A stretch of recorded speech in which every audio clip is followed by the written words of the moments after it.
बुराई करने वालों को जवाब देने में समय बर्बाद नहीं करना चाहिए।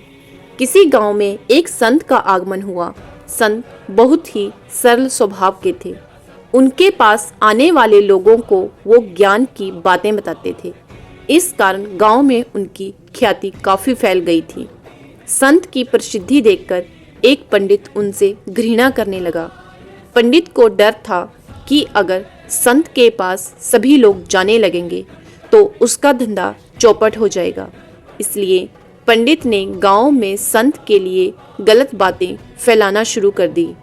एक दिन संत के शिष्य को ये मालूम हुआ तो वह क्रोधित हो गया। शिष्य तुरंत ही अपने गुरु के पास आया और बोला कि गुरुदेव, वह पंडित आपके बारे में झूठी बातें फैला रहा है, हमें उसे जवाब देना चाहिए।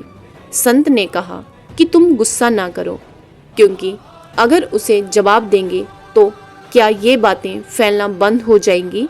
ये बातें तो होती रहेंगी, इसलिए हमें उसे जवाब देने में समय बर्बाद नहीं करना चाहिए।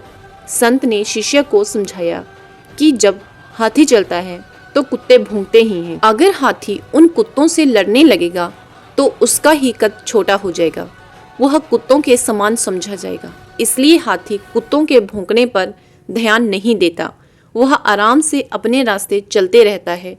ये बातें सुनकर शिष्य का क्रोध शांत हो गया। शिक्षा: इस कथा की सीख यह है कि हमें बुराई करने वालों को जवाब देने में समय बर्बाद नहीं करना चाहिए, क्योंकि ऐसा करने पर हमारा ही नुकसान है। हमें सिर्फ अपने काम पर ध्यान देना चाहिए। बुराई करने वाले लोग कभी शांत नहीं हो सकते, इसलिए ऐसी बातों पर क्रोधित नहीं होना चाहिए। धन्यवाद दोस्तों।